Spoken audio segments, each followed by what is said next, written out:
Today is Wednesday, May 19th, 2021, and the Board of Trustees of the Harris County Department of Education has now convened in a board meeting in the boardroom at 6300 Irvington Boulevard, Houston, Texas at 1:08 p.m. I wish to extend a warm welcome to everyone present and this meeting of the Board of Trustees. As trustees, we are here to set goals, listen to reports from the superintendent, approve budgets, contracts, personnel appointments, and make policy decisions for the district. It is not the role of the board to make day-to-day operational decisions. The management and day-to-day operations of the department are the responsibility of the superintendent. We have policies and procedures in place to resolve concerns and issues. This is a public meeting of the Board of Trustees, not a meeting of the public. Prior to this meeting, board members received information related to items on today's agenda. Agenda items will not necessarily be handled in the order listed on the notice. The meeting is open to all who wish to attend and hear the matters discussed.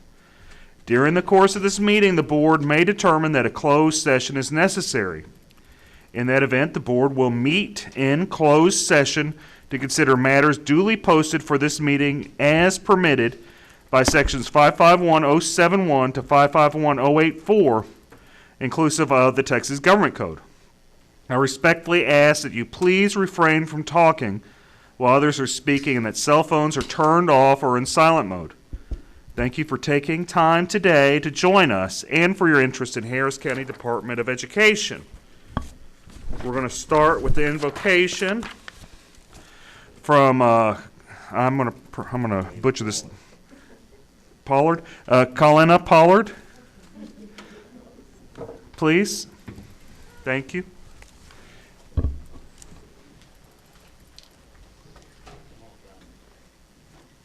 Thank you so much. We can bow our heads. Dear Lord, I pray that you guide us always. I pray that the needs of this meeting are met. Please strengthen and humble those that need to make tough decisions and help us to be unified in doing what's right for students. In your precious name we pray. Amen. Patty Menard, if you could, lead us on the pledge of the U.S. flag and the Texas flag. I pledge allegiance to the flag of the United States of America and to the republic for which it stands, one nation, under God, indivisible, with liberty and justice for all. Honor the Texas flag. I pledge allegiance to thee, Texas, one state under God, one and indivisible.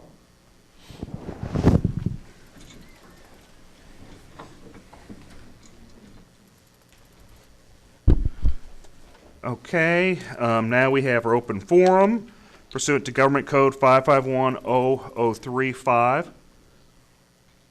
Public participation. It did not seem that anybody signed up to speak, but we do have a visitor today, Sam Smith. We thank you for joining us. We're going to move on to reports and presentations. Will the superintendent give us a monthly report? Mr. James Colbert. Thank you, sir. President Dick, I've got 5 items I'd like to update the board on. First, I would like to recognize that Dr. Amesqua has had an opportunity to fill his position for our new purchasing director, and so I would ask Kendra Jackson to stand up and be recognized.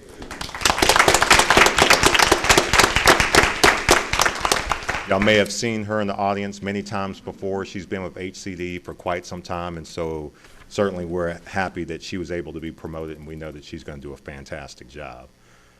Next, I'd like to update you a little bit on construction. We had bid openings yesterday for AB East. We actually had a very good showing of general contractors who responded to that RFP out there. And so we've had somewhere in the neighborhood, I believe it's 15 contractors respond, and which is a large number. So that tells us that people are wanting work, and that's really a great indicator going into some of the future construction projects. We'll go through a protocol to determine actually how we'll go about assigning and who will actually get that job and the subcontractors to follow. Next, I know many of y'all have heard about some of the mask mandates and how they have changed. I can tell you that as a superintendent, I was fully expecting all this stuff to happen in July. I wasn't ready for it to happen in May. And I actually had predicted there would be a more gradual rollout of how we would change a lot of healthy habits that we've become accustomed to for the past year. And so then, shortly thereafter, the president made a decision, our governor made a decision that made it a little bit even more aggressive than what was actually made at the national level. So just so you know that, HCDE has gone what I believe above and beyond to ensure the safety of our staff. I'm very complimentary of our staff and how compliant they've been. It certainly is an opportunity where they've just demonstrated their professionalism on a daily basis, and it takes tremendous discipline. We've implemented software, healthy habits, sanitation stations, masks, everything you can think of. We've got more plexiglass in this building than a bank. I like to say we look like a check cashing place. But effective tomorrow, we will start to roll out a 3-tier approach that aiming for the June 4th date that our governor put out, that no one needed to wear a mask from that point forward. Starting tomorrow, May 20th, we will start to allow our employees to have access to their coffee pots again. Y'all, okay. How about give us one for the water fountains? How about that? Oh, see, no one's celebrating the water fountains. They're all on the coffee pots. They're like, forget the water. And the ice machines. As you can see, it doesn't take much to delight our staff. You just give them sonic ice and they're good to go. So starting tomorrow, we will do coffee, water fountains, and ice machines. On the 25th, we're going to eliminate some of our wellness monitoring. Every single morning, our staff has to get their temperature checked. We have a software app where every morning they get a text message that they have to fill out, this sheet or this text and basically say that they don't have COVID, and then they get scanned in the morning and then. So on the 25th, we will do away with that. On June 1st, we will allow more than 2 people on the elevator. Yeah, how about that? And so, and then we'll also lift the restrictions with the restrooms. And finally, on June 7th, which is a Monday, we will remove the mandate for masks as determined by our governor. Certainly, we'll be putting out some messaging to our staff that we want to ensure that not only can we maintain the safety of all of our staff, but we also want to ensure that people aren't being isolated to ask if they've gotten shots. Why do you not have a mask? Some of that stuff is already brewing. And we need to respect people's personal business. And, there's some people who have chosen not to get shots, and there's some that just haven't had a chance to get it yet. Either way, that's their personal matter. And so we want to be able to honor that. And I'm sure our employees will have no issue with that. So we will start beginning rolling that out effective tomorrow. We'll start to peel back some of our safety precautions. Next, boardwalks. Boardwalks is things that I've done ever since I've been a superintendent, where typically once or twice a year I would take the board members and stick them in a car and go out to all the campuses and visit classrooms, but haven't been able to do that since COVID. And so we know the end of the school year is coming. It's incredibly ironic that we've built a brand new magnificent AB West and none of the board has seen it. We had this huge ribbon cutting ceremony that was planned. We had all these people invited, superintendents from all over the county, and literally COVID hit the week before we were supposed to do that. And so just get with Carla. I think that we've filled up for next Tuesday, but there are some slots available next Thursday. If you would like to go out, and I plan to take you out to the places where we have construction planned. So we'll go out to High Point East, then we'll head out to ABS East and then ABS West and look at that. And the final thing that I would like to say is something that is not great news. Saturday, a dear friend of mine who is a person I worked for many years, Dr. Marcus Nelson, passed away. Marcus Nelson was the principal of Conley High School when I was an assistant principal. This man had degrees and a PhD at 29. He's younger than I am. He was the superintendent of Laredo for 7 years. He was the superintendent of the year in 2014. He was the superintendent of Waco ISD, and Saturday morning they found him dead. And so I just want to tell you how much I appreciate Marcus Nelson, and sorry for his loss. Thank you, sir.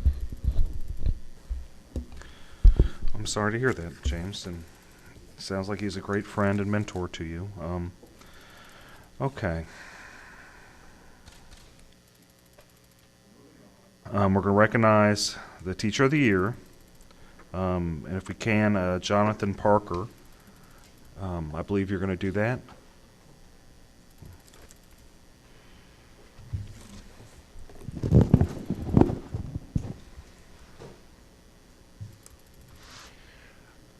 Good afternoon, Superintendent Colbert, General Counsel, Board of Trustees.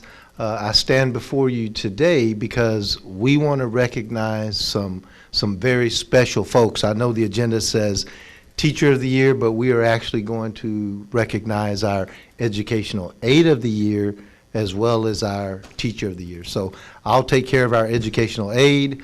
I'll have Dr. Ned, our Senior Director of Schools, to come up and recognize our Teacher of the Year. Let's start with the process. So each of our campuses have identified their Educational Aide and Teacher of the Year. And once that process happened, then those individuals went to the next level where a committee interviewed and reviewed those applicants and determined our Educational Aide of the Year and Teacher of the Year for the entire department. And so I'm going to start with the Educational Aide of the Year, Miss Takia Anderson, who's right over here. Let's give her a hand. Miss Anderson has been with HCDE for 13 years, and all of those years have been at our AB East campus, where she specializes in high school life skills students. And I'll be the first to admit that I have seen this woman in action with my own eyes. I have seen the power of her skill and her love with our students, and it's phenomenal. So let me stop and let's learn a little bit more via a video about Miss Anderson.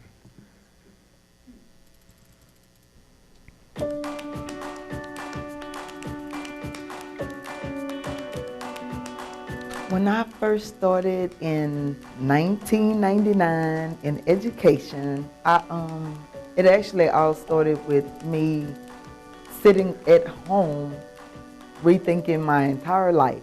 So I was like, I need to do something different. My mom always told me, like, you're a nurturer, you love to take care of people. And she was like, why don't you do something, you know, with kids?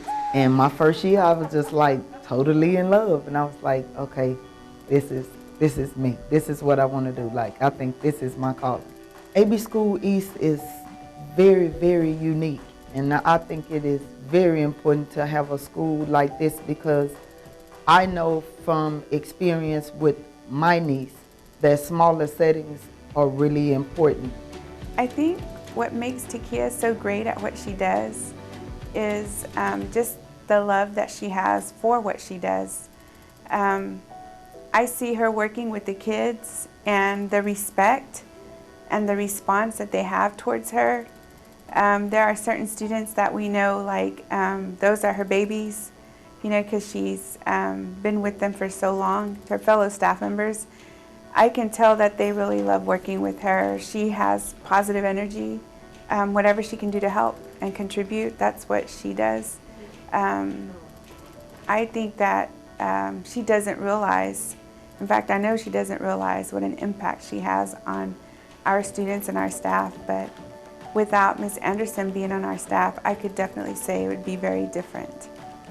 Definitely building rapport with these type of kids, it's almost crucial.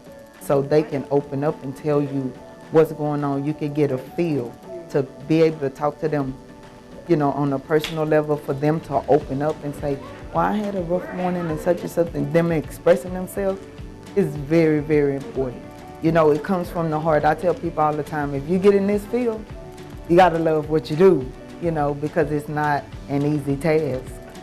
At the end of the day, I feel I'm fulfilled. I'll say that I'm fulfilled because I know I get up every day and it doesn't matter what I'm going through. When I walk through these doors, it's all about the kids for me. I love what I do.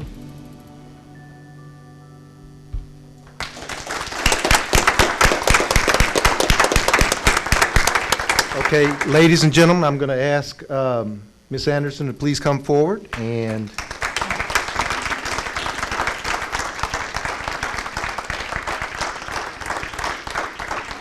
she is receiving a glass plaque that says Educational Aid of the Year Award 2020-21, presented to Ms. Takia Anderson in recognition of your dedication, service, and teaching excellence. Congratulations. By the way, our Educational Aid of the Year also received a check for $800. So, okay, next up, Dr. Ned will present our Teacher of the Year award.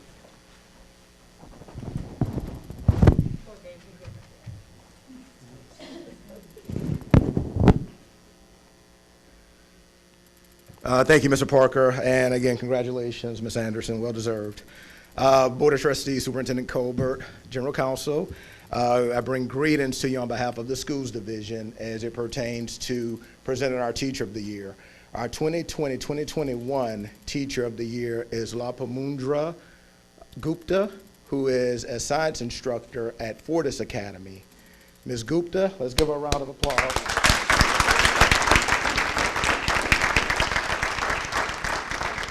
Ms. Gupta has been employed with HCDE for the past 18 years.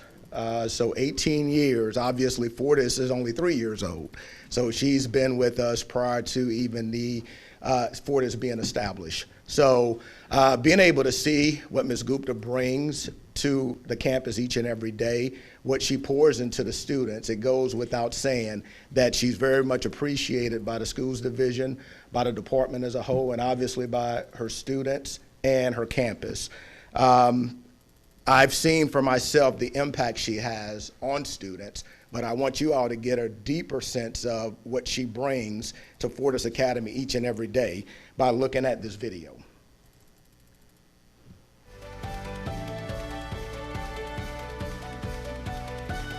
What I like to do is open their eyes to the opportunities that they have everywhere.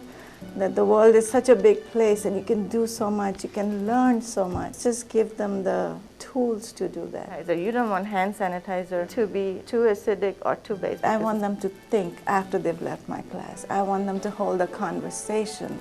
It's just not passing a test. Yes, it is, but more than that. Education was very important in my family. I come from a family of doctors and engineers and PhDs. So growing up, I didn't know anything but to go to school and do very well. And it's very competitive in India. Funny thing is, my dad built this pool, an Olympic-sized pool, which was right next to my home. And that's where I learned swimming. That's where I did all my practices. And that took me out from my academics, which was very stressful because, you know, you always had to do well. So that pressure I didn't feel when I was in the water. I represented my state in the national games, and I ranked first in the nation for almost 3 years. It was an arranged marriage where families arranged. I got to meet him before it wasn't like, okay, this is the person, not my father. So he said, this is the person I think might be suitable for you, but I would like you to go out with him and see if you like him. I've been married 38 years. I couldn't do without him. He helps me in everything, and he's such a supportive person. I mean, and he's the most optimistic person I have ever met in my life.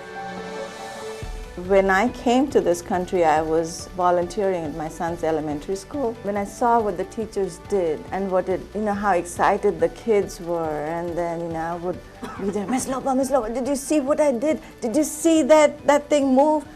Yes, I did. And that twinkling in their eyes, and that smile, and that excitement. And I thought, well, maybe this is something I want to do. Very high concentration of hydrochloric acid.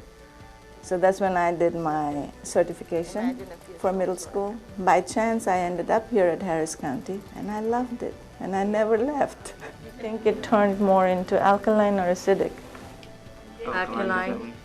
You use science every day, like we are doing electromagnets, and they're like, Miss, when am I going to use it? I said, that thing in your ear, that's what's using electromagnets. And so things like that's what makes teaching so enjoyable. It's alkaline, so when it reacts with acid, it makes it neutral. That's why I think teachers have the power to change lives. I think most teachers know. And most teachers are not in this profession for anything else, but because they love kids. Look, last year, 6 kids graduated from here. 6 that would have dropped out. I know some people can say, that's just 6. But that's 6 lives that has that piece of paper that might help them in life. I don't know where else I would be able to do that.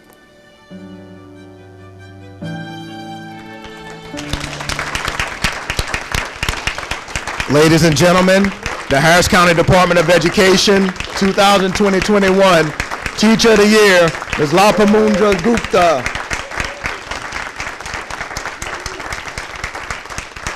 Congratulations, Ms. Gupta. Thank you. This is in recognition of your dedicated service and teaching excellence. We appreciate everything you bring to Fortis Academy to our students, and we are proud that you're a part of Harris County Department of Education. Thank you very much. Congratulations. Thank you.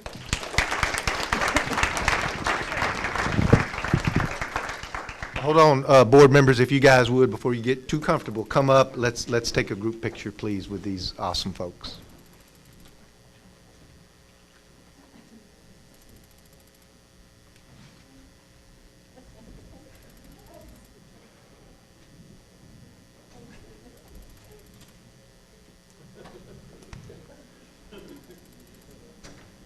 All right, Ms. Anderson, Ms. Gupta, if you move over more.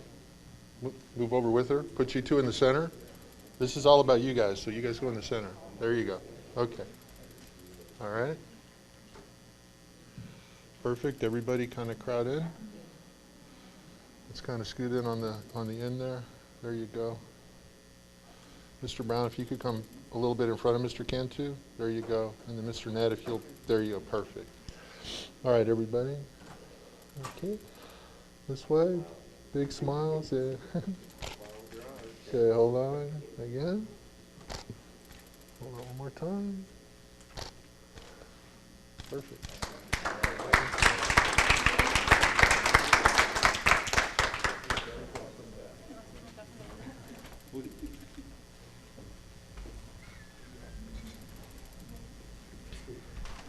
Dr. Ned forgot to mention that Ms. Gupta received $1,000.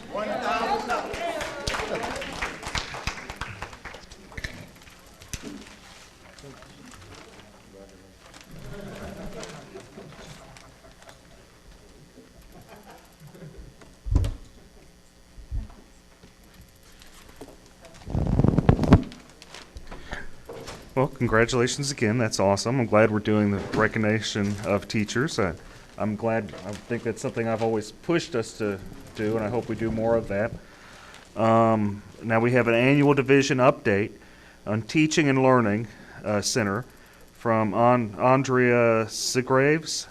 Yes, sir. Close enough? Mm-hmm. All right. Good afternoon. My name is Andrea Seagraves, and I am the Director of Special Projects for the Teaching and Learning Center.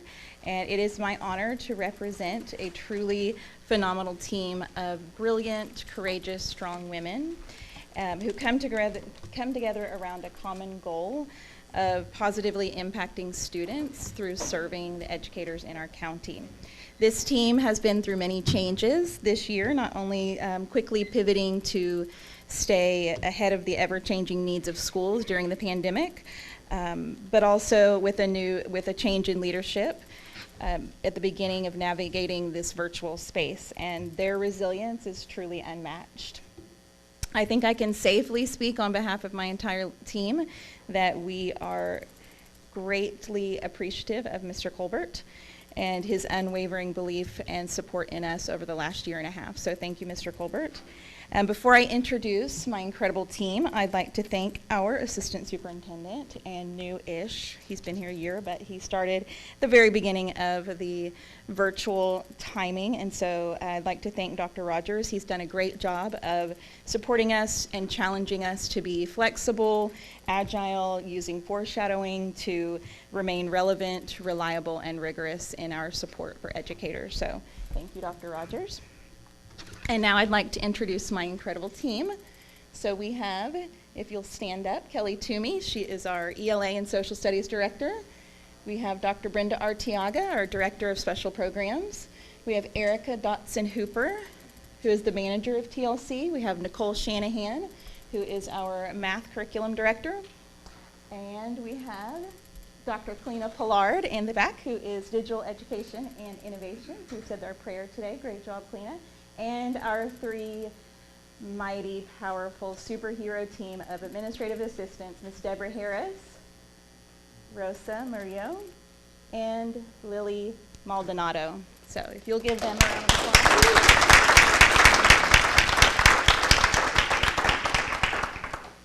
I forgot to go to the next slide. So there's our slide with our team. Just as quickly as technology changes, so does the need for learning, teaching, and leadership. And so our goal in TLC is to provide professional learning experiences and resources that educators across the county and state can't get anywhere else. What sets us apart from other service providers is our ability to customize our support to fit the specific needs of districts. We get an overwhelming amount of feedback that shows that districts like working with us because of that customer service and versatile way we operate to provide real-time support. Some of the ways that we have provided services are here on a larger scale. So we do local workshops, conferences at the school and in the classroom. We provide support for academic achievement, equity in education, social emotional learning, culturally responsive environments, and digital education and innovation. We have met lots of different diverse learning needs this year. Here are just a few of them. You can see them. I'm not going to read them. They're in your presentation, but just a couple of them. We have a Leadership Matters program for rising principals. So those would be first-year principals. We've expanded our Moodle learning management system and many other things that you can see listed here. So I think we do a great job of meeting diverse learning needs of our clients. So. Additionally, it's important for our team and our clients that we tap into the resources available through partnering with teams and organizations. So this slide shows many, but not all, of those partnerships that we have either built or maintained this year. Of course, we work with other divisions within Harris County Department of Ed, but we also have partnerships with NIHouse, the Flippin Group, Writers in the Schools, and many others. So a few of those are listed here as well. Okay, and so we have served 73 districts. These are just the top 10. Some of our key highlights include the R.T. Garcia Early Childhood Winter Conference. This was our first year to go virtual. We had over 1,200 global participants. We had participants from 6 of the 7 continents and across 30 states. So we were very proud of the reach that we gained through that virtual space. We had presenters from cities across the country, as well as one of our presenters was from Australia. And we served over 40 school districts. Some of our key highlights in the area of curriculum instruction support: we provide professional learning and district leadership support in math, ELAR, science, and social studies. We offered a dyslexia and autism conference this year. We have one of our incredible content specialists. She writes curriculum, and she's done that for several districts this year. Digital learning days, and then we have leadership support for district and campus leaders as well. Another one of our key highlights is the Scholastic Art and Writing Awards programs. Thank you to the three of you who helped honor those students in our virtual ceremony this year. We had over 8,000 even in a pandemic, so we were excited about that. Also this year, one of our students was only one of 5 nationally that was selected for the National Students Poets Program, and so he is being honored and represented at the national level many times a month. In the past, it's been they get to fly all over the place and present, but this year it's virtual, but it's still really incredible, and so that's our first time to have one of our students from our region to be selected for that National Students Poets Program. Another one of our key highlights was our Day of Educational Innovation featuring Ron Clark. We had 770 participants from many different locations. This was also a virtual conference, and it was for school leaders and teachers. Our last key highlight, one of our team members, Erica Dotson-Hooper, stepped up in the midst of a time when educators need so much encouragement and self-care reminders, that she saw that need and stepped in and created the Wellness Space, which is a social and emotional mental health focused podcast for educators. So she has over 3,000 streams and listeners in 13 states. So we are very proud of that. Through meeting with district leaders and teachers all over the greater Houston area, as well as following national trends, we have noticed some exciting trends emerging. We've seen a shift from instruction to actually learning, so from teacher-centered to student-centered.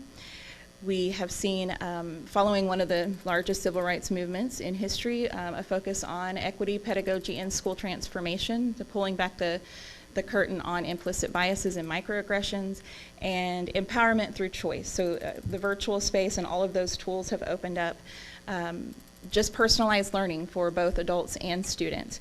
And so we are excited to be in this space, and we are excited that we are going to be ahead of our district needs and that we can position ourselves to be most utilized resource. And so I appreciate your time this afternoon. Does anyone have any questions for myself or my team? Do any board members have any questions? Yes, Superintendent. I'd just like to say that, one of the most impressive things that we see from our Teaching and Learning Center every year is the Early Childhood Winter Conference. Typically, I go to that every year, and we average somewhere in the neighborhood between 800 and 1,000 participants from all over the state of Texas. This year, we had well over, did you say 1,200? Yes, sir. 1,200 participants in that, and this is the 35th year that that's been going on, and that's really a reflection of the respect that that program has gotten and sought after. And so I commend you, and not only for that, but everything that y'all do, and I commend Dr. Rogers for his leadership. So keep it up. Y'all doing great. Thank you very much. Any other board members have any questions, comments? Questions? Thank you very much. Okay. Moving right along, we have the annual division update on human resources with Natasha Truitt. Good to see you again, Natasha.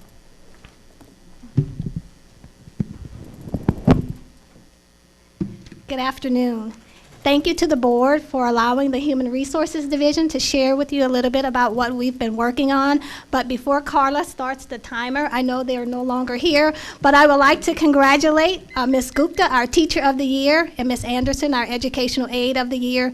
We truly appreciate the work done by the employees working at our campuses. We recognize that the jobs are challenging, and they are dedicated and committed to serving our students, and we truly appreciate all that they do and all that all our campus-based employees do. So, okay, Carla, thank you. We'd like to introduce you to Our human resources staff, I'm fortunate to work with a phenomenal group of employees. You had the opportunity to meet Patty Menard. She led the pledge.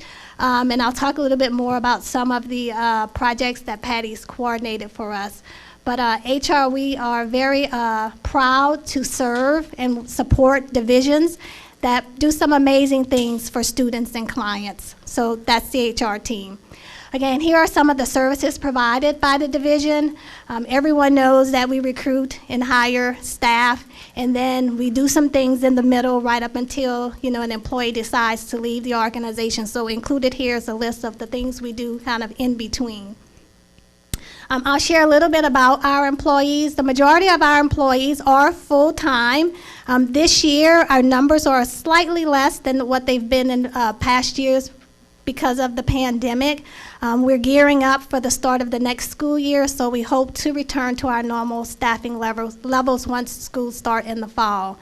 I know this chart is difficult to read, but kind of wanted to give you an idea by our workforce type. The majority of our employees, 81%, provide instructional services to students or to our client districts, and then we have employees that kind of fill in the gap in other areas. About 72% of our employees have an associate degree or higher, with 22% of our staff having teaching certificates issued by the State Board for Educator Certification, and the 17% that are licensed professionals. That includes our occupational therapists, our physical therapists, our musical therapists, our counselors, and some other employees. And here you'll see this chart reflects ethnicity, gender, and then length of service. 58% of our employees have been with us 5 years or less. That's the largest length of service employees. And then the next group, 14%, they've been with us for about 6 to 10 years. Again, our recruitment efforts have not been as vast as they have been last year, simply because of the pandemic. Around this time, we would have attended anywhere from 25 to 30 job fairs. Well, many of the job fairs that have been held this year, they've been virtual. They've been combined by universities. Again, we're hoping to pick up soon so that we're ready to have all the staff we need in the fall. We have 2 job fairs scheduled for our Head Start division, one happening in May and then the other early June. And so again, we're gearing up to make sure we have all of the teachers that we need to be prepared to greet students when they come in the fall. These are some of the benefits provided by HCDE. HCDE contributes towards the medical coverage for employees.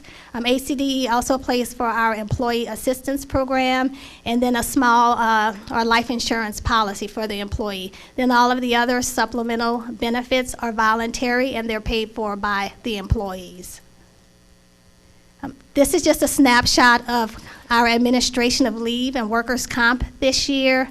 Our numbers, again, probably due to COVID, not as many workers' comp claims that we've had in past years, and not as many family and medical leave, simply because, I guess at the beginning of the COVID, a lot of the hospitals were only, I guess, scheduling emergency type procedures, and so now we're seeing employees are able to schedule elective procedures, and so those are picking up now towards the end of the school year.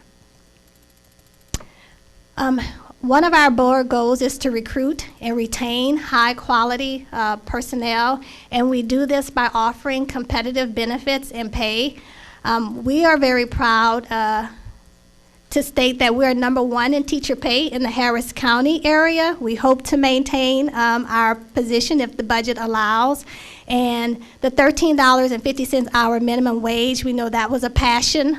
The board was passionate about ensuring that, you know, this current fiscal year, that was the lowest rate of pay paid to employees, and I know there's been discussions on possibly doing more, but I know employees are appreciative of the board recognizing what they do and being committed to adjusting their pay and making it as competitive and equitable as possible.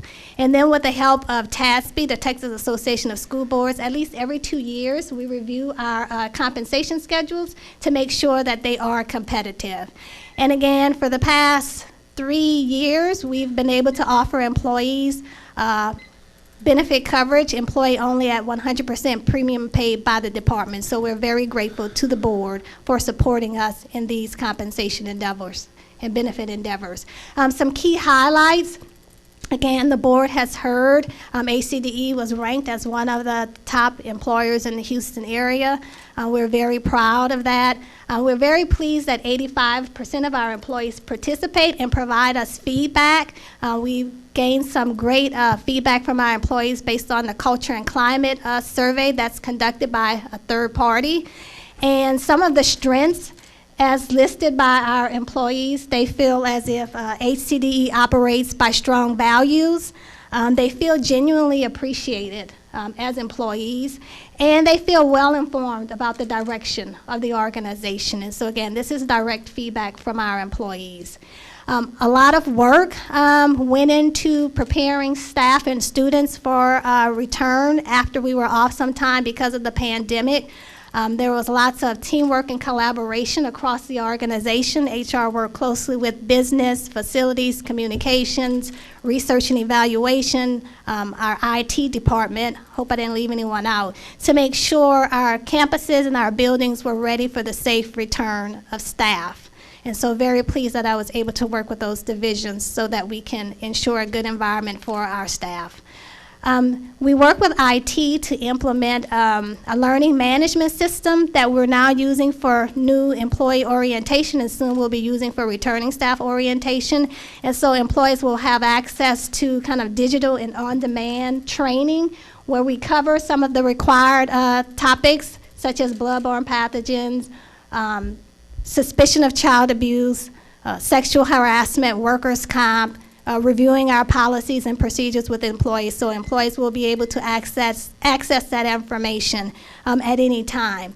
And then also working with IT on a document management system, we're really trying to move HR to be a completely paper-free environment. We know that will take some time, but we're very pleased with the progress we're making on that, and we'll be able to use this system from kind of the application process all the way to when an employee terminates from the system. And then lastly, an endeavor that was very important to Mr. Colbert is implementing a formal wellness program for our employees. And so we partnered with Houston Methodist. And so we are able to provide, again, wellness, education, and opportunities to employees. We recently did biometric screenings, and we'll use that data to kind of customize training and nutrition services and guidance for our employees based on the information we receive from the biometric sessions. And then trends in related to human resources. I think what the pandemic did was kind of put a spotlight on some of the areas just employers in general need to focus on. Some of those things we're already working on. So it's going to be important for us to continue to develop and enhance in those areas, and I have those listed there. And again, we're working on the learning management system. We'll need to invest in the mental health of our employees, and then continue automating some of our processes. Any questions? Did you, Juan? Not so much a question as a clarification, but the $13.50 minimum an hour that is set right now was a stair step. The discussion was, and the intention is, that we will ensure that all of our employees are getting at least a $15 minimum wage this year to ensure that everyone has a living wage. Thank you. Any other trustees have comments? I have a, you can go. Okay. So I had a question, Ms. Truitt. Yes. It's wonderful to see you again. Okay, do we have like a volunteer program or some type of internship program? So yes, a lot of our divisions, they work directly with the universities, but as we have a need during the summer, like we've had interns in the Human Resources Division, we have interns come through our Business Services Division, interns that have worked for research and evaluation. So yes, we do utilize. Not necessarily a formal program, but most of our work has been in collaboration with the local colleges and universities. Okay, because from time to time I have people in my college or people ask, who do I direct them to if they want to do an internship or a fellowship or a volunteer with the Department of Education? I imagine we direct them to you. Yes, sir. Yes, and then depending on their area of study or focus, I'll reach out to the division and see if there's an opportunity for them. Excellent. And I would encourage just the department in general to try to utilize volunteers and interns. I know I did an internship with the district attorney's office in Harris County, and also in the Michigan Attorney General's office, and I learned a lot. They were voluntary internships, unpaid internships, but they were very helpful in me in developing my career. I think the department I think we should try to do those type of internships. I don't know if we all are or not, but I just kind of nudge you to at least look at them because I think they're helpful to people. Yes, and we do, Mr. Dick, we do. Excellent. That's great to hear. Thank you, Natasha. You're welcome. Oh, yes, Superintendent Colbert.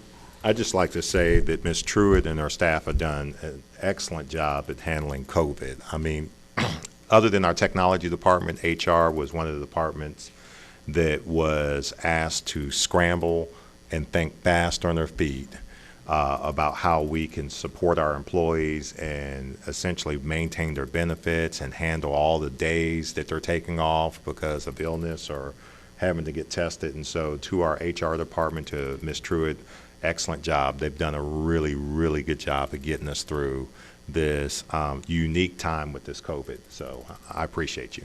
Thank you, Mr. Colbert. Thank you, Natasha. Thank you. Okay, now we have a report of board committees. And what I'd like ideally in the future, if we can, Lord willing, that we have every board meeting, we have a committee or two or three meet beforehand. I know today we had one committee meeting, but I'd like to have us, do at least two or whatever applicable committee meetings each board meeting if possible. So I guess my question to that is, the committee chair typically calls the meetings of when they want to meet. Directional, how do you want that to flow? I mean, and that's a good question. So that's an excellent question.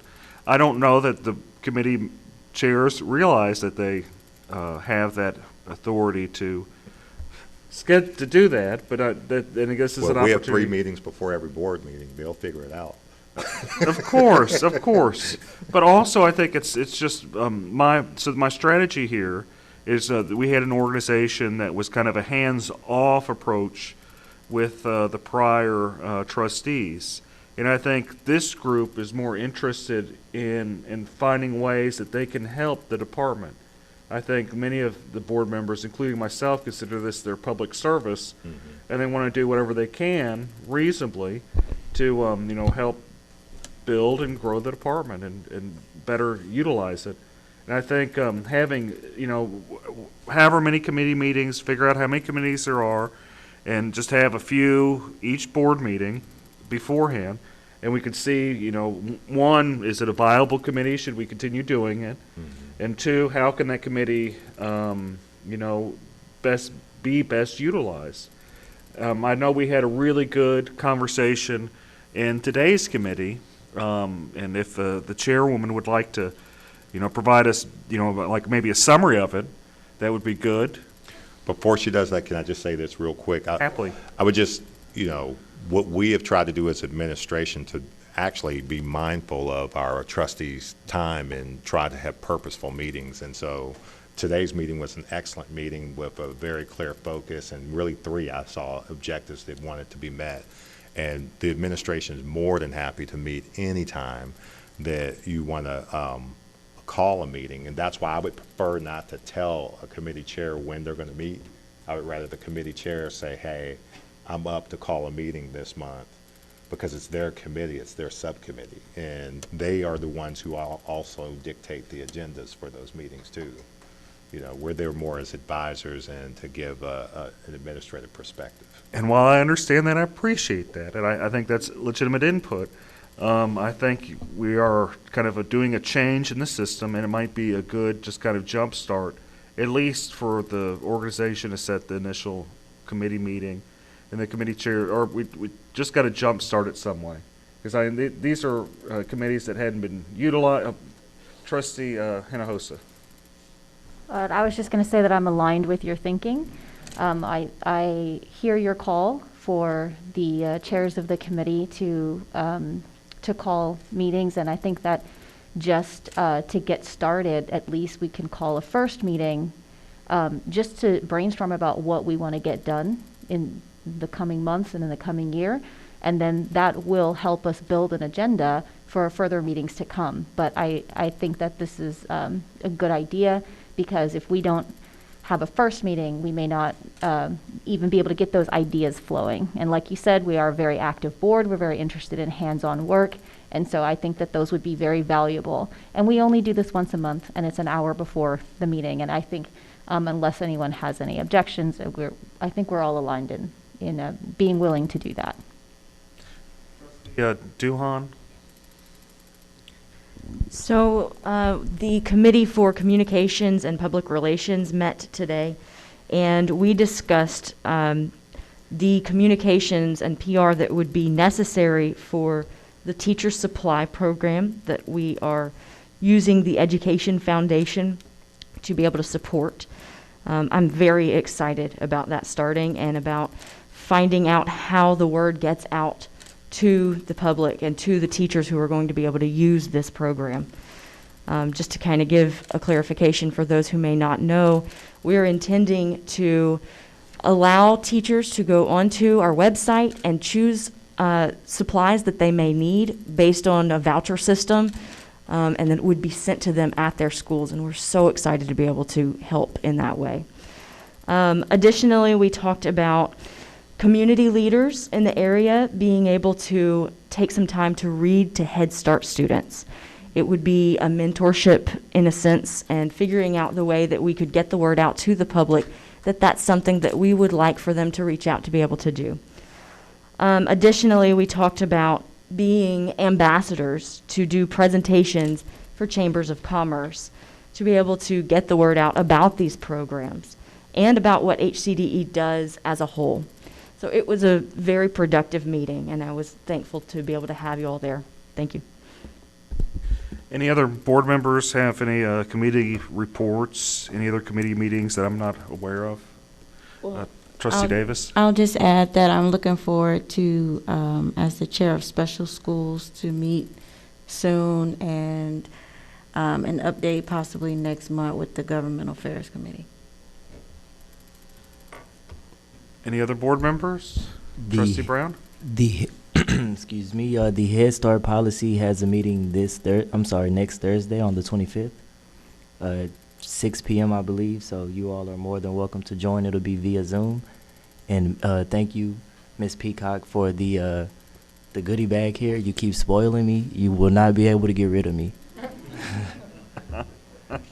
Yeah, thank you, Ms. Peacock, as well. I've enjoyed the program that you set up. Enjoyed that very much. No other board members. Talk about committees. We're going to move on. Any other reports from board members concerning attendance or participation in a board, HCDE related conference, event activity committee, or accolades for an HCDE staff member or other deserving person? Trustee Cantu?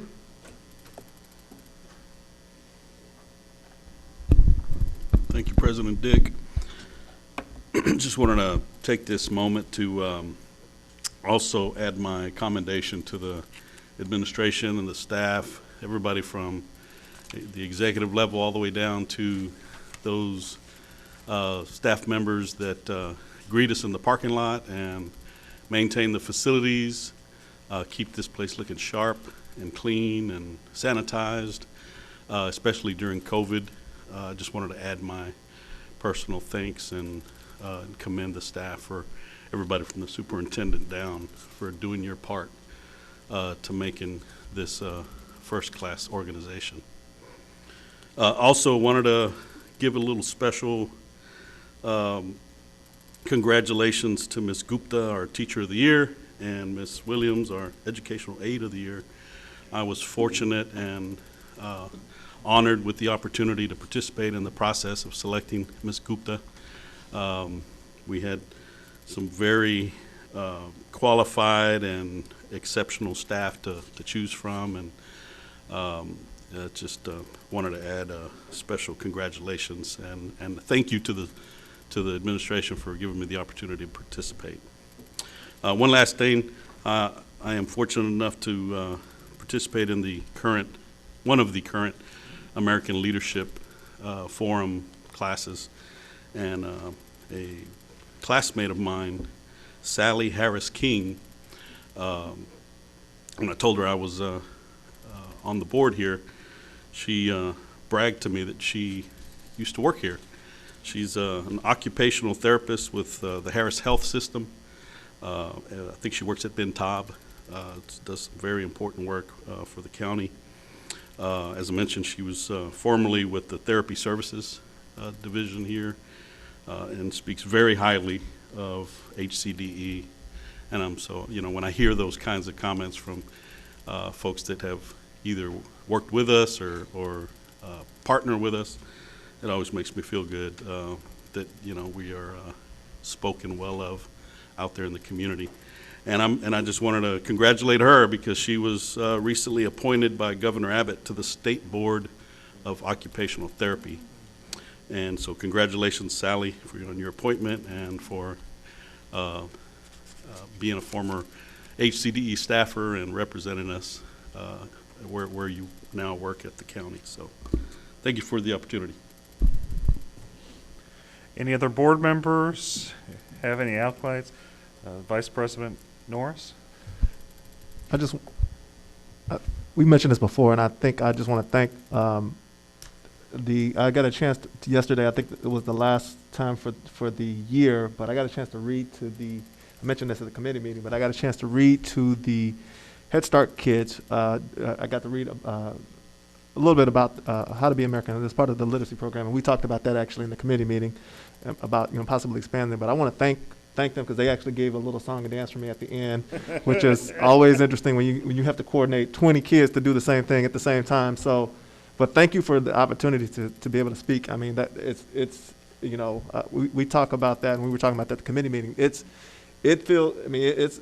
a whole different thing to be able to, even to explain to kids what you do. I think I was telling them, I was like, that explaining to people what, to 3 or 4 year olds what a lawyer actually is a very interesting challenge. So, but I've enjoyed it. I look forward to it for the upcoming year. And I'm just glad to be able to do it. So, and for those board members that have had a chance to do, I know they can probably say the same thing, that it's been a joy. And I'm looking forward to it, and looking forward to more people doing it as well. So. I agree. Ms. Peacock, that is, I truly enjoy reading to the children. Any other board members have any accolades or participation, anything else they want to say? Now's your time. Move on. Monthly reports. Dr. Jesus Amezcua.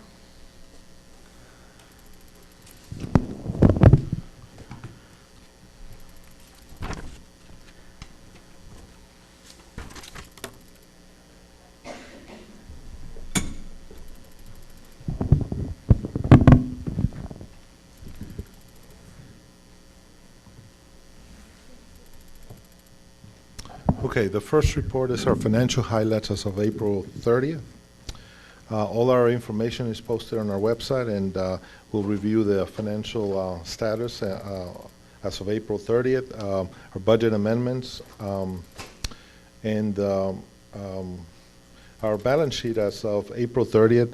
We have assets of $46,826,495. Liabilities of $2,444,780, fund equity of $27,156,575, and appropriated fund balance of $294,910. Our fund balance excess as of April 30th is $11,434,356, which is basically we will use between now and the end of the year. Because taxes come in and then you utilize them for the latter months of the year. So we're in a positive cash flow at this point in time on the year. Our financial ratios, we're at 52% fund balance to expenditure ratio. Working capital at 44 million, similar to last year at 45 million. Unassigned fund balance ratio, we're at 39% at this point in time. Debt to income ratio, a little bit higher than a year ago because of the new bond that was approved. So we're going to be around 8% typically for now on the next 20 years. Tax revenue to total revenue ratio, we're at 21%.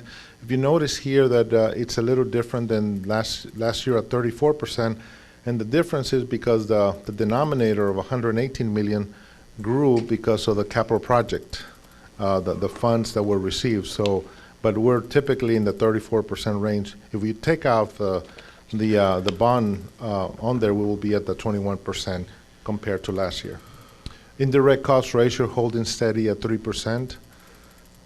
Fee for service ratio, we're at 13%. Again, the same thing because the bottom denominator also includes the bond.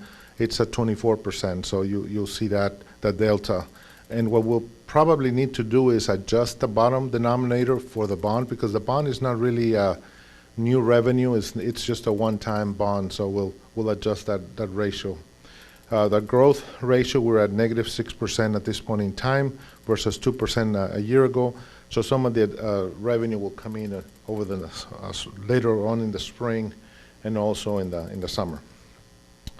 Our fund balance activity, we have 2 amendments from September to December, 125,204, and January to March of 169,705.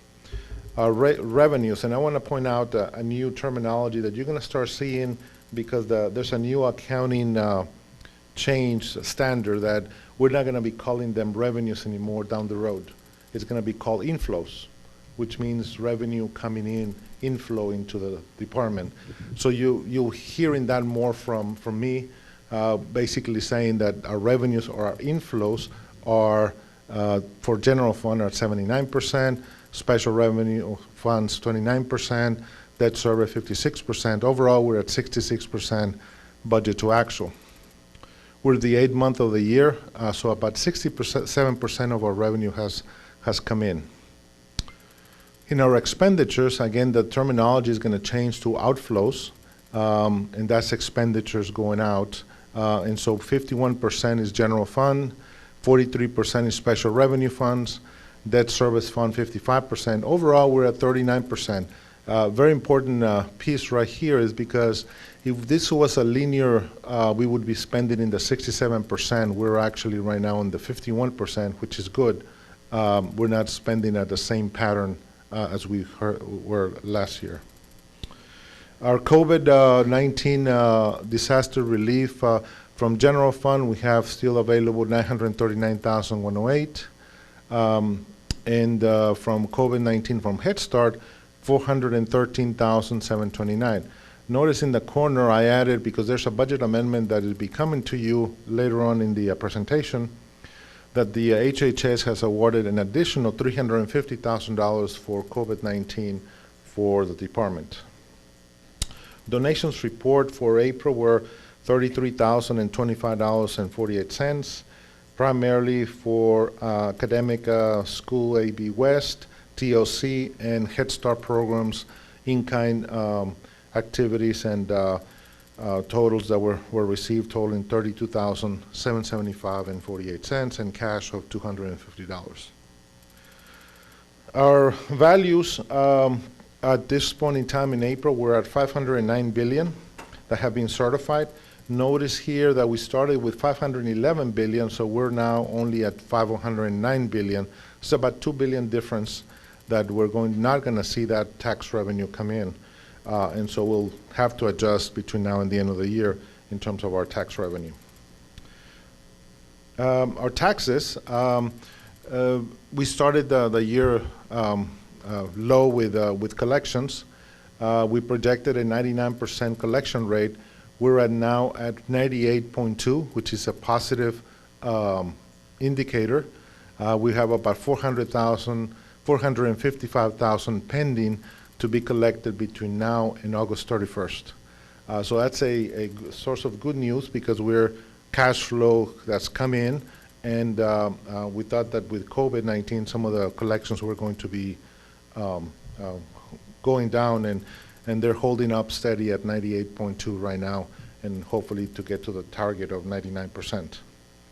This is just a comparison where we were at the same time a year ago. We're actually ahead from 2020. 2020 we were at 95.9. Right now we're at 98.2. So that's a positive cash flow that we get the monies a little bit sooner than later on in the year. This is our delinquent collection actions, and I asked our delinquent tax attorney to give us information of 2019, 18, and 17 and how the collections have been by month by the last 3 years. And so you see that they get referred to in July. So in July you will start seeing the 2020 collections and see how that's going to plan out for the new year. And so this is just an update on your delinquent collections.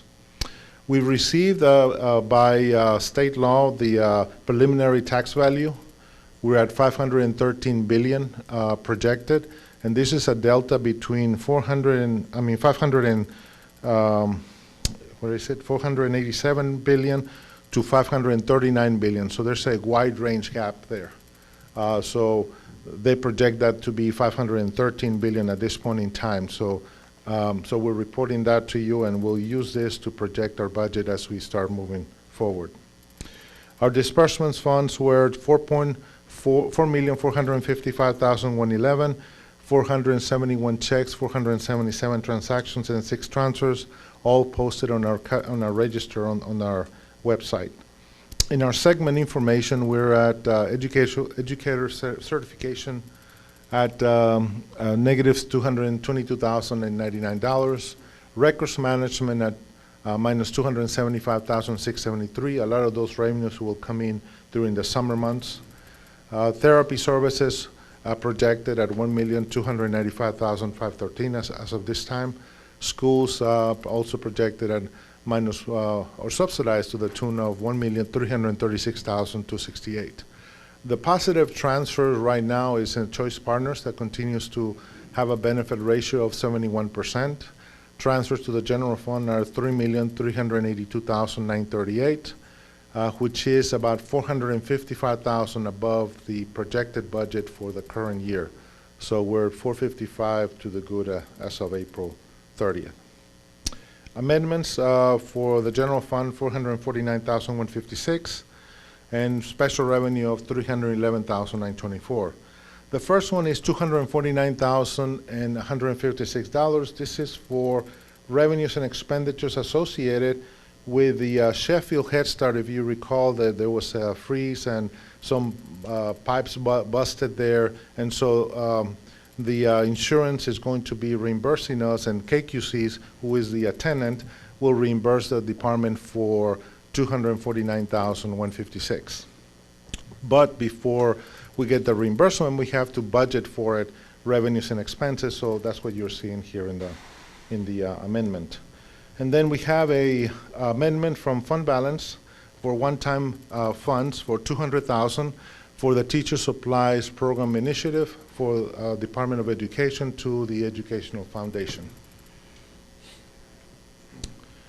Then we have a new grant for COVID-19 disaster recovery relief, $311,924 from Health and Human Services to our Head Start program.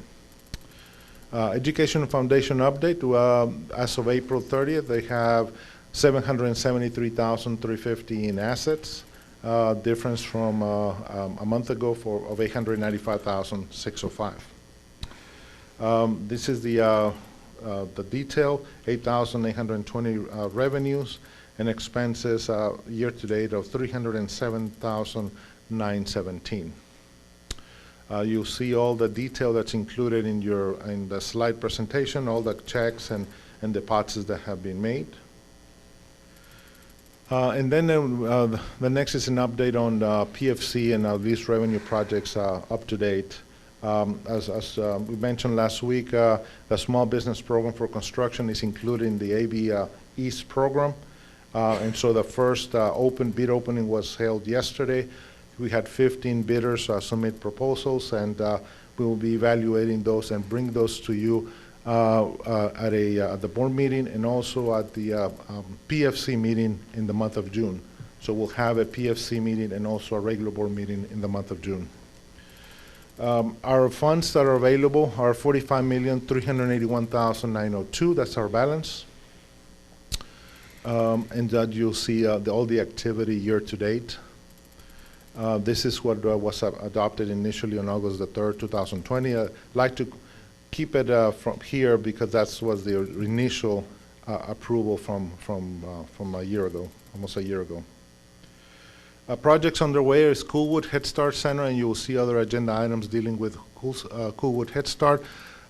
We continue to do due diligence on both the properties so we can acquire those, and then schematic design continues to be underway. Sheffield Head Start, as I mentioned earlier, there's a budget amendment where we're going to receive insurance proceeds to the tune of $249,156, of which $25,000 is our deductible. So we'll have to incur that from our general fund, $25,000 for some water damages at the center. Any questions for the first report before we go into investments? Do any board members have any questions? I actually do. So on the insurance claims, which you gotta forgive me, I caught onto it. Are we utilizing like a public adjuster or some type of, we making sure that they're properly evaluated? This is not our property. We're leasing this property, and so the owner is KQC, which is our we're a tenant, and so they're the ones that are utilizing. I don't know that they are, and I'll refer to Mr. Vela to see if they have utilized an adjuster. They brought an adjuster from Hartford. No, but I know, I understand Hartford did, that's the insurance, have we utilized a adjuster? We didn't utilize an adjuster for our side because they own the building and the insurance coverage is under their policy. We aren't like an additional insured, or we don't have any rights under the policy? No, sir. Not under the contract. The contract is written to where. Rich, come to the mic. The contract wouldn't. The only way we'd have rights, because you can't assign rights. The only way you'd have rights if you're named as an additional insured on the policy. As far as I know, we're not under additionally insured in the policy. So are we responsible for the maintenance of the building and doing that? We're responsible for, in the contract, we're responsible for maintenance of the building and anything that occurs.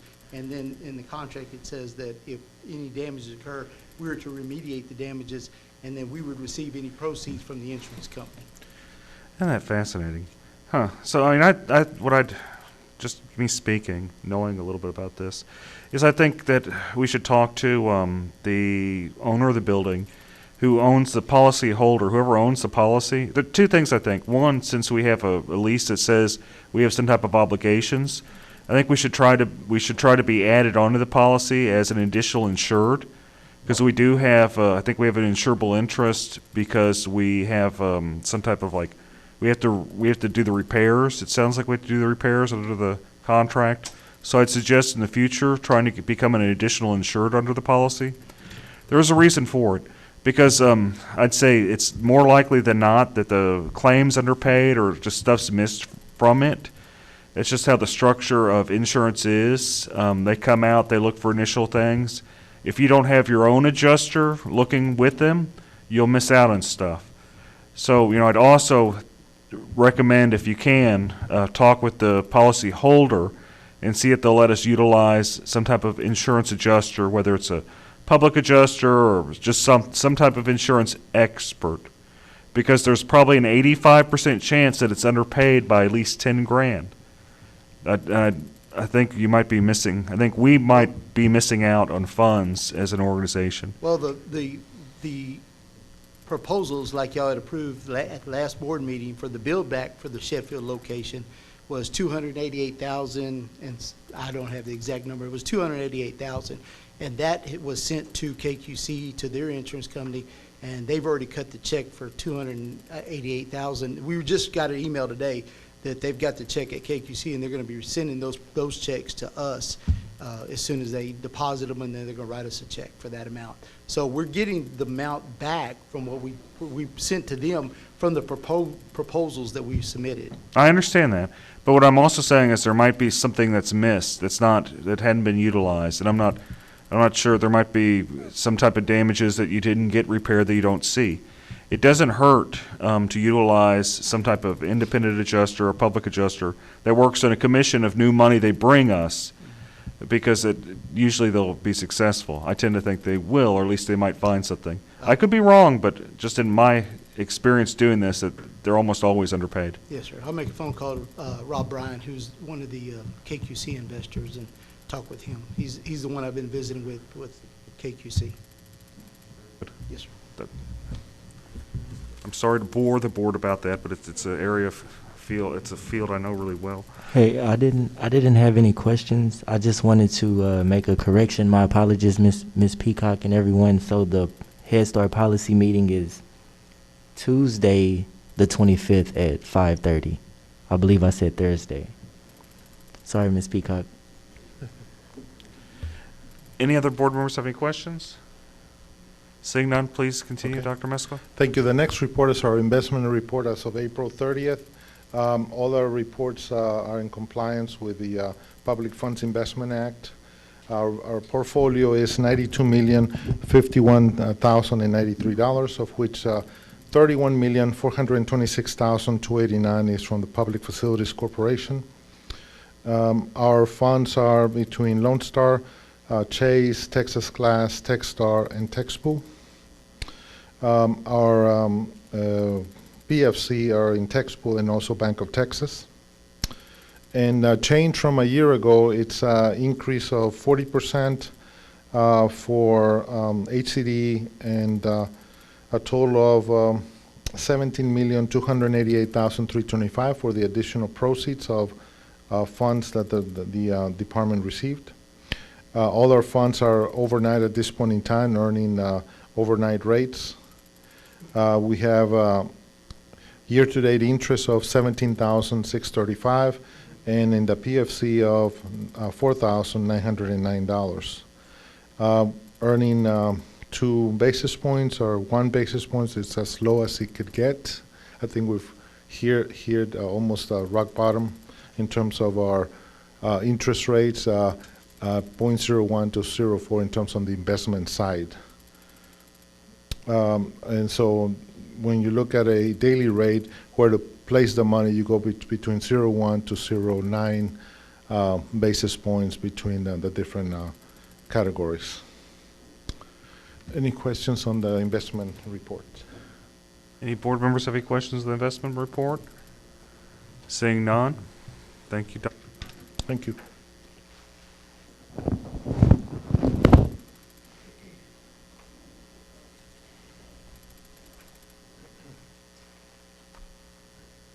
Okay, moving right along, we have a consensus agenda. Is there any items on the consensus agenda that a board member would want to pull?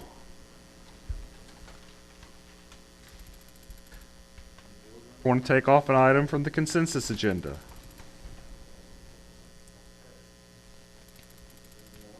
Take off an item. Do I have a motion? So moved. Do I have a second? Seconded. Trustee Duan? Do I have a second? Your tie was at the first motion. Okay. Okay. I was more shocked that there wasn't someone taking it off. That's what I was listening. That was more okay. So we got a motion, we got a second. Do we have any discussion on the consensus agenda? Seeing no discussion, let's put it for a vote. All in favor, raise your hand. Passes unanimously. Good job. Okay.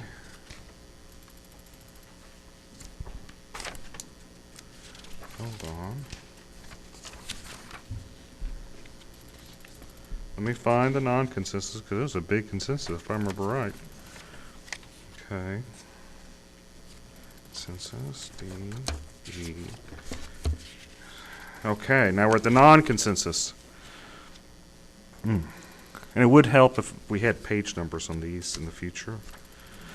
Okay, so 7A, consider approval of a resolution to increase the over 65 exemption for the tax year 2021 from $1,600,000 to $229,000 and providing notice to the Harris County Appraisal District and the Harris County Tax Office. Do I have a motion?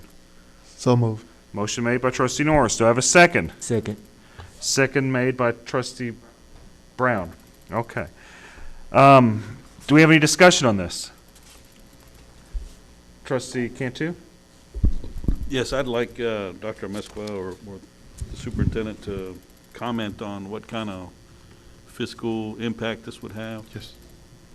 Okay, so in your package is this analysis of the difference in the exempt amount from HCDE. The county was $160,000. In 2020, they increased it to $229,000. And so our proposal is to increase it to align with the county at $229,000. The values of loss due to over 65 exemption in 2020 were $26,716,686. I'm sorry, $26,716,862,056, which was the same. Well, in 2020, there was about a $5.4 billion difference because they increased their number. And so the delta for us will be a $5 billion in values, which is a 19% increase in values, or a 4% increase in over 65 accounts. And the bottom line would be a $269,000 in tax revenue that would be not received due to this change in the exemption value, which we project some of that value is going to go up in 2021. So we're already accommodating for that in our projection for the new year. The impact to the it's a 43% increase in the change between 160 and 229, or a $3.45 increase in terms of the delta of 69,000 difference in the values. Sorry, you said about 8,000 households? 8,622 accounts. And it would make, the difference would be 223? 223,000 accounts basically would be the new number. And this is as of the 2020 tax year. The 2021 is still yet to come out. But the number, the bottom line number that would affect us? Oh, $269,772.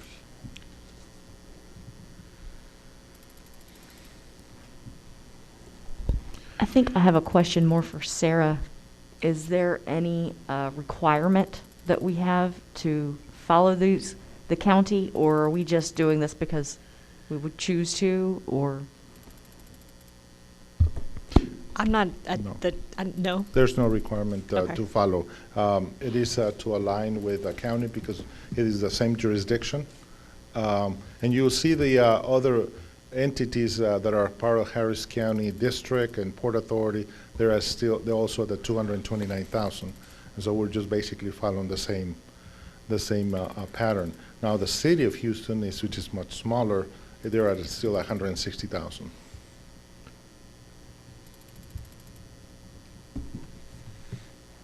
So if my math is correct, Dr. Amezcua, we're saving these households a little over $31 in their tax bill? Was $3.46 times 8,000? I'm sorry, 223,000 accounts times $3.45. Because that's the tax income, that's the delta. Okay. 69,000 is the value, and I multiply that times our current tax rate, and so that gives you $3.45 per account. So multiply that times all the accounts, that'll be what, 680,000 something, do that real quick. I did the 269 divided by 8,600 households. Does that come to the same number? It's 769,000 because there are 223,000 accounts. And if the delta He's for wanting to each- know how much we're going to save each household. I think that's $3.45. $3.45. Yeah. He's not wanting to know the whole Oh. delta, just how much. Yeah, are we because saving each household. a home that is 160 goes from 160 to 229. The delta is 69,000. Multiplied times our tax rate, that gives you $3.45 in your annual bill per account. That we're saving them. Right.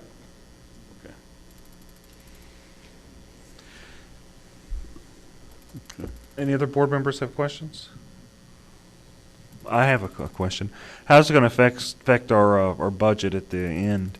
We're projecting to incorporate this into our FY22 projections.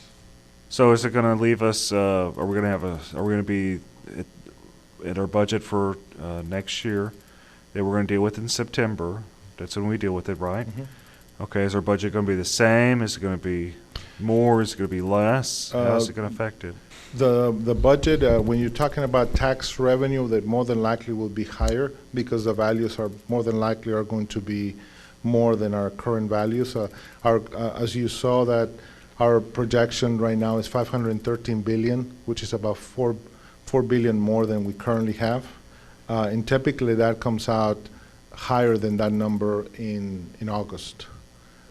You're telling me is that it's more likely than not that we're going to have, I'd say, a surplus of maybe $500,000 from just the increase in values, and the reduction of our lost revenue of $270,000 will be deducted from the 500 or however many thousand. Right. Okay.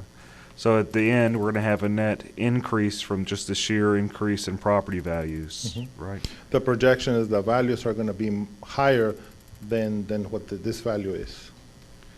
Okay. And I know that I think $3.45 is nominal, but I don't think we tax very much anyway. But I don't see any harm in increase. I think we could help some people that are struggling, but I think $3.45 in general is pretty nominal. Just for clarification, President Dick, we're in the process right now. We're in the thick of the budget process. So we're still ironing out that and trying to get to what the bottom line is and ultimately the implications of the taxes so we can be able to have a thorough presentation to the board when we have our first budget workshop and be able to present that. So My question to you on that, would it be more appropriate to do this at a later time, or is there a reason why we're doing it right now? There's a deadline to be able to provide notice to the appraisal district so they can provide notices. In my understanding, that is June, sometime in June. I don't recall the exact date that we have. It's upcoming, and we need to get it done properly. Right. Last year, we were notified after that fact, so we couldn't have done it last year. And I think the strength of this measure is not necessarily the $3 that we save, but the alignment that we have with the county. You know, we've done a very good job with the tax rate up to this point, and we hope to continue to do that.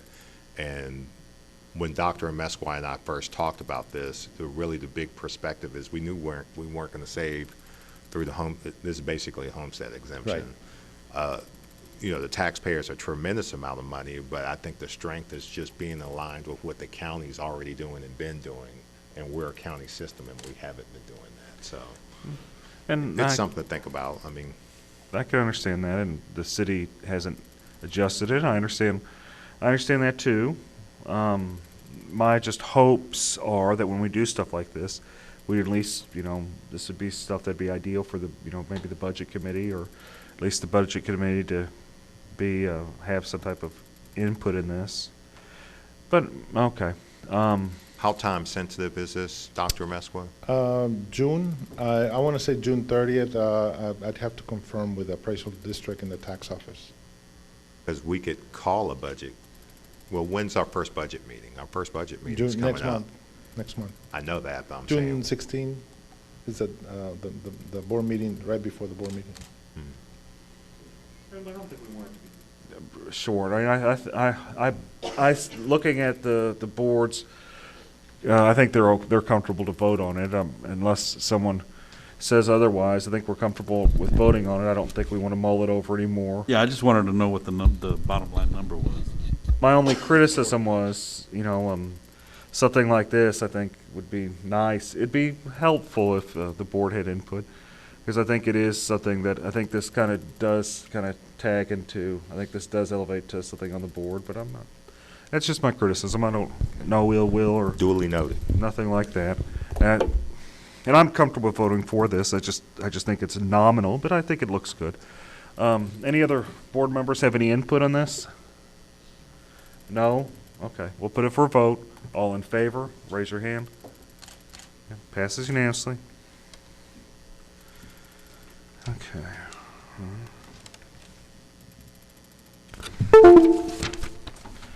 Okay, consider approval of advertising contract with Love Advertising under RFP number 19/047KC-03 in the amount of $85,000 for adult education recruitment and workforce program development awareness.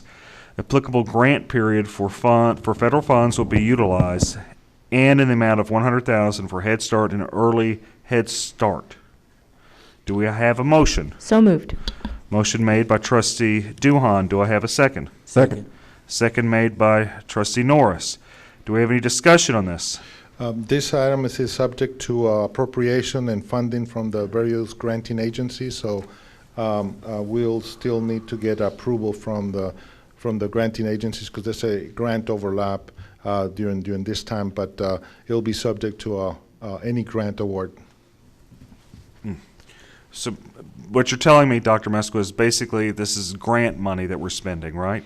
Yes, and so, but we're pending notification and approval of some of these funds, and so, again, we'll hold the contract until we do get approval. Okay. So it's not our money, it's grant money, or most of it's grant money, or it sounds, all of it's grant money, which that's good money. Okay. Do I have a motion? I had a motion, I have a second. Do we have any more discussion? Seeing no more discussion, let's put it for a vote. All in favor? Passes unanimously. Consider approval of the Harris County Department of Education Head Start /Early Head Start student selection criteria for the 2021 to 2022 school year. Do I have a motion? So moved. Motion made by Trustee Brown. Do I have a second? Second. Second made by Trustee Norris. Do we have any discussion on this? Trustee Duhan? Can we hear about the current criteria and the recommendation for a change? Good afternoon, everybody. Good afternoon. Good afternoon, Ms. Peacock. I don't know if I should talk with my, I don't have a.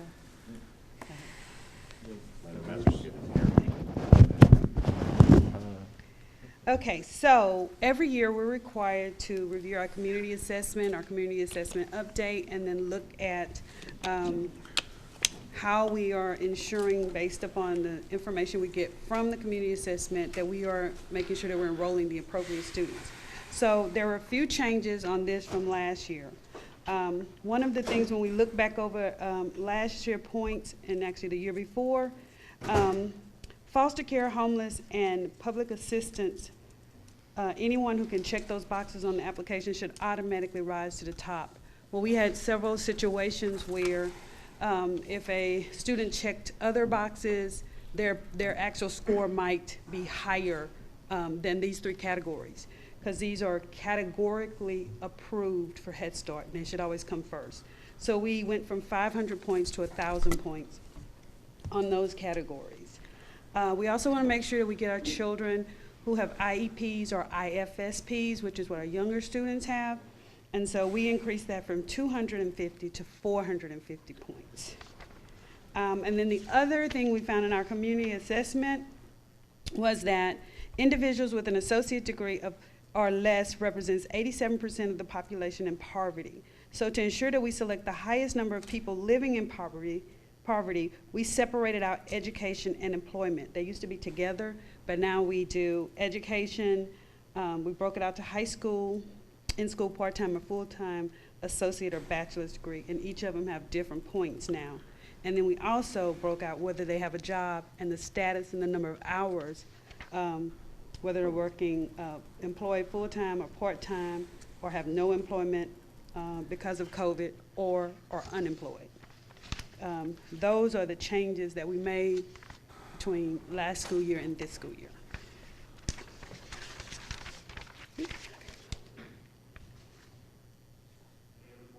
Questions? Sorry, can you repeat that about the 85% of those who are considered living in poverty?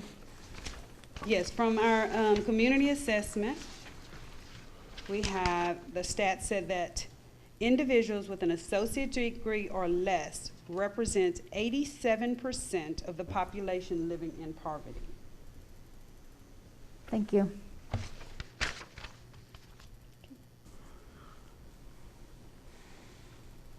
Any other questions for Ms. Peacock? No?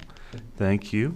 Okay, so let's move on. Consider ratification of service. Oh, sorry. Oh, you're right.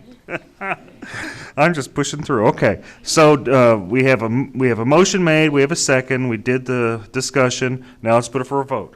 All in favor, raise your hand. Okay, passes unanimously. D, consider ratification of services agreement with Blackman Mooring, job number 19/042 MJ-01 for disaster mitigation and contents due to the February 2021 Winter Storm Uri for Sheffield Head Start in the total amount of $249,155.73. Do I have a motion? So moved. Motion made by Trustee Norris. Do I have a second? Second made by Trustee Cantu. Do we have any discussion? I just wanted to clarify, I was able to pull the Sheffield contract between HCDE and KQC, who's the landlord, and we are required to be an additional insured under the lessor's policy. I just wanted to clarify that. Is this what I was talking about earlier, where we are? Oh, no, then. We are required to be an additional insured. Well, then, back to what I said. Since we're an additional insured, we should make sure that we're being adequately compensated. You might want to get experts to look at it. But having said all that, let's continue moving on this. Okay, we have a motion, we have a second. Do we have any discussion on this? No discussion. Let's put it for a vote. All in favor? Passes unanimously. E, consider approval of amendment of professional services agreement with English and Associates Architect, Inc. for the design of the Coolwood Head Start Center to change the calculation of compensation from a method based on a percentage of construction cost to a method based on a stipulated sum as required by federal funds regulations under 2 CFR 200.324. Do I have a motion? So moved. Motion made by Trustee Norris. Do I have a second? Second. Second made by Trustee Brown. Could we have some discussion on this? I don't understand it. Do you want to do it or do you want me to? So most architect contracts, I'd venture to say 99% of architectural contracts are based on percentage of the cost of the work, percentage of construction cost. And that's how this contract was originally done. But I discovered that it's actually prohibited by the Code of Federal Regulations to have the cost based on a percentage of construction cost. And so we are modifying the contract to where it's not based on percentage of construction cost, but is based on a stipulated sum in order to make sure that we don't run afoul of those federal regulations because this is being paid with Head Start funds. The total amount of the contract will remain the same. Mm-hmm. It's just the calculation in the contract that is going to be a stipulated amount instead of a percentage based. Excellent. Any other trustees have any questions? Trustee Cantu? So does that save us money or No, cost it's us neutral. more? It's cost neutral. Same thing, okay. Questions? Let's put it for vote. All in favor, raise your hand. Passes unanimously. G, consider approval of amendment to the professional services agreement. Oh, I did that one? I checked the wrong. Oh, F, okay. F, I'm skipping ahead. F, consider approval of English and Associate Architect, Inc. contract under RFQ number 20/043 IA for the design of Humble Early Head Start Center in the amount of $53,173. Do I have a motion? So moved. Motion made by Trustee Brown, seconded by Trustee Norris. Do we have any discussion? Put it for a vote. All in favor? Passes unanimously. G, consider approval of amendment to the professional services agreement procured under RFQ 20/043 IA with English and Associates Architects, Inc. for the renovation of the Harris County Department of Education Administration building located at 6300 Irvington to increase to the amount of $554,312.50 to $755,971.84, $201,659.34 increase. Do I have a motion? So moved. Motion made by Trustee Norris. Do I have a second? Second made by Trustee Cantu. Do we have any discussion on this? Trustee Duhon? How does this relate to the other $2 million that we increased? This is part of that amount, and so we're utilizing at this point in time contingency funds to set aside within the project. So it's within the number that had been discussed. So this is just a portion of the amount that we previously discussed. Yeah. Why is it separate? Because the grant amount, I'm sorry, the project is based on a percentage of the scope, and so if the scope changed, now the dollar amount changes in this case because it's bond money, not federal dollars. Any more discussion? Seeing none, let's put it for a vote. All in favor? Passes unanimously. Okay, consider election of president and vice president of the Department of Education. I have a question for the board attorney. It says vice president. Does that include second vice president? The current policy outlining officers for the board states that the board shall elect a president and a first vice president who shall be members of the board. The board may elect a second vice president who shall be a member of the board as the board may deem necessary.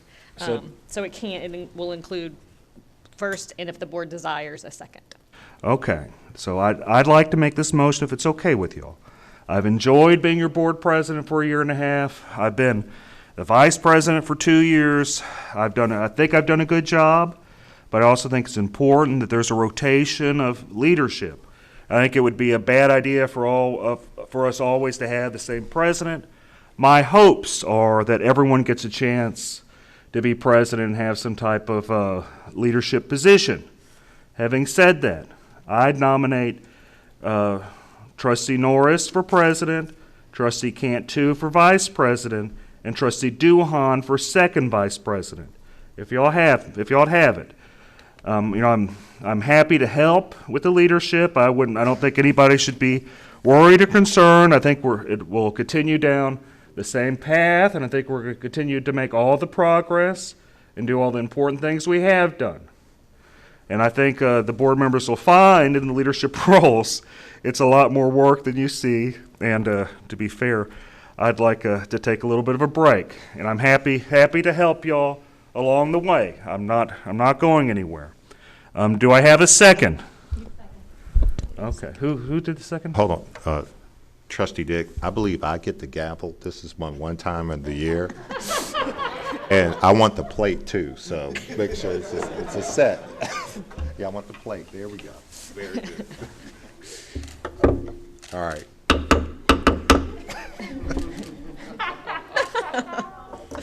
All right, we have, this feels good, by the way. I like the balance of it. You've taken care of it. You've done really good with it. All right, we have a motion. Is there a second? Are there Okay. any other nominations? Is there any other nominations at this point? You'd also ask for a discussion. I'm just doing what the attorney tells me to say. All right, is there any discussion? All right, having a first and a second and no discussion, let's take it to a vote. All in favor? All right, it's unanimous. And so Mr. Norris is our new president. I'm gonna tap this again just in case. Yeah, there we go. And I think at this point in time, do We have an we? executive committee. Yeah, we have an You executive. gonna take us into executive committee? No, I don't get to do that, really. I think that's Mr. Norris's, so congratulations.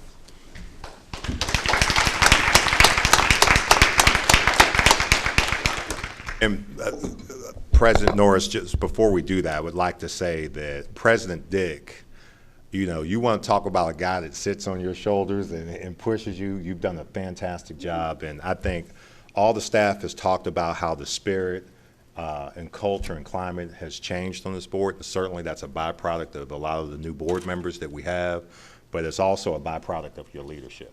You know, you have been charismatic and funny most of the time, but more than that, you've been positive and very supportive. And, you know, leadership comes from the top. So I appreciate you and what you've done and how you've served as president. And I've enjoyed, it's been an absolute pleasure being y'all's president. I've enjoyed it, but I think it's important that other people get a chance at leadership. And I think it's important that we continue to grow and to continue to move as an organization. I also appreciate your growth as a superintendent, and don't think I'm leaving you alone. No, I don't 'Cause think I'm you not. are. I just, If for anything, some reason, I don't think that's going to happen. If anything, James, now I'm going to have more free time to mess with you. I'm not sure I am. No, he's serious. So I'm going to keep pushing things like what I heard Amy wanting to do. I'm going to keep pushing them. So you better expect it. It's not going anywhere. Thank you, sir. So I also just want to take the time to say thank you as well, and I really appreciated your leadership style. Trustee Dick was President Dick was very adamant about making sure that everyone was always included and making sure that we always each had a voice. And so I really appreciate that, and you can hear some of that in his what he said today about everyone should have a chance to lead. And so thank you. I don't want to beat a dead horse, but I will say, I guess this, from the very first meeting, we've shifted a lot as a board. And at one point, President Dick, Trustee Cantu, and myself had got pushed in the corner because we were kind of on the minority and of viewpoints. But the transition from there to here has been ginormous in ideological perspectives, but it is that bridge has been almost seamless. Thanks to President Dick's leadership. We've kind of just hit the ground running, and you know it was a big shift. We've kind of gone forward. Everybody's involved. The board gets along, and that's great because that wasn't the case necessarily in the beginning. So I just want to say thank you. You put big shoes out. I look forward to walking the next piece of this, and then I also look forward to be having discussions as well because now you are the president emeritus, and I know you're not going anywhere. So that's good to know as well. Well, we've got a lot of stuff to do. I've been pushing the stuff we got to do, and now you're going to have to push it. But you're gonna hear me nagging in your ear too. And forward to that. So with that being said, at 2:55. I have something to say. Sorry, President Norris, congratulations. I'm very, very proud to see that you are now our president. Some of you may not know, but Trustee Norris and I go way back. We went to engineering school together. We're both Cougars, go Cougs. And so congratulations, and I'm super proud of you. Thank you. Thank you very much. Thank you.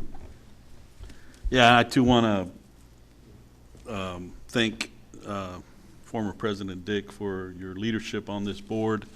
I think our political leaders at the local, state, and even national level can take some cues from your willingness to work across ideological lines for what's best for the community. And so I'm proud to serve on this board with you, and thank you for your service. Welcome aboard, President Norris. And I would like to congratulate you, Trustee Norris and Trustee Cantu, as well as Trustee Duhan, on your new roles on this board. And I want to thank President Dick as well for his leadership.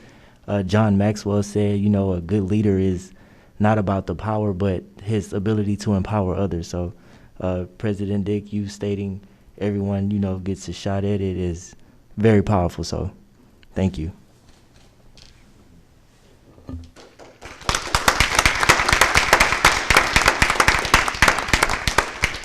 An executive meeting. All right, so are there any other questions or comments?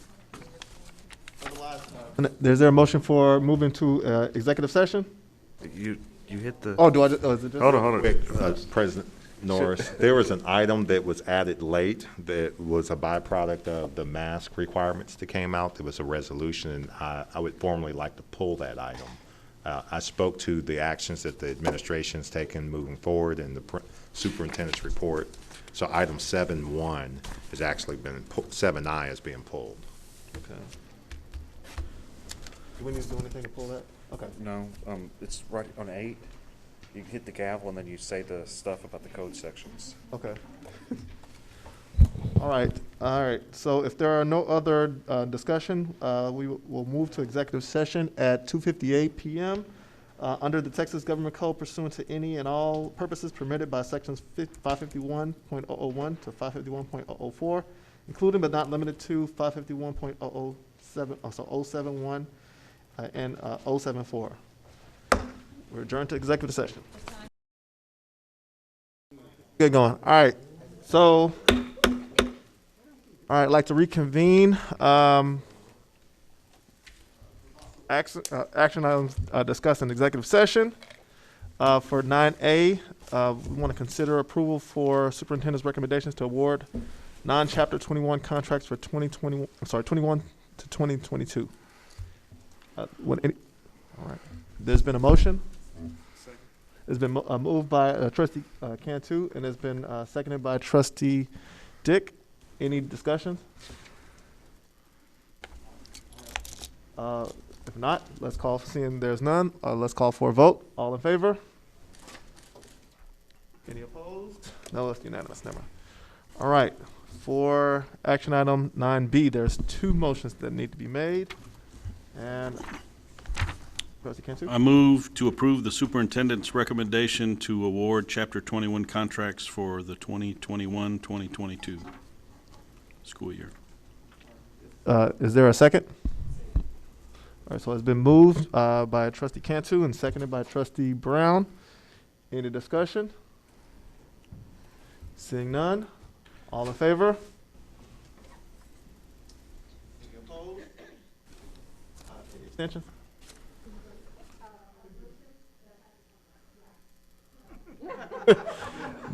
She's voting for it, I think. That'll make it a unanimous vote then.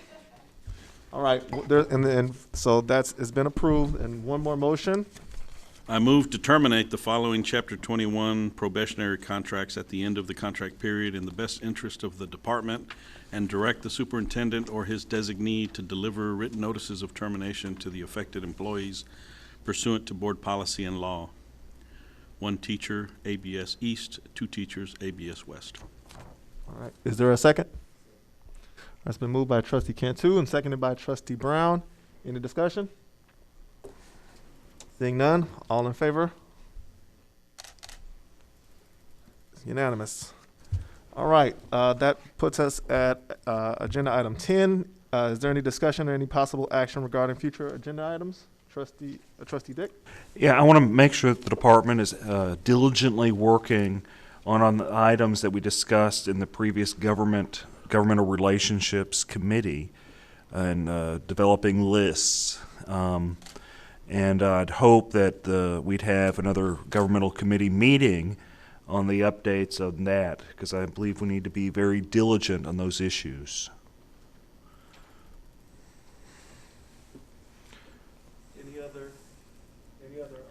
Any other items or potential items by the board?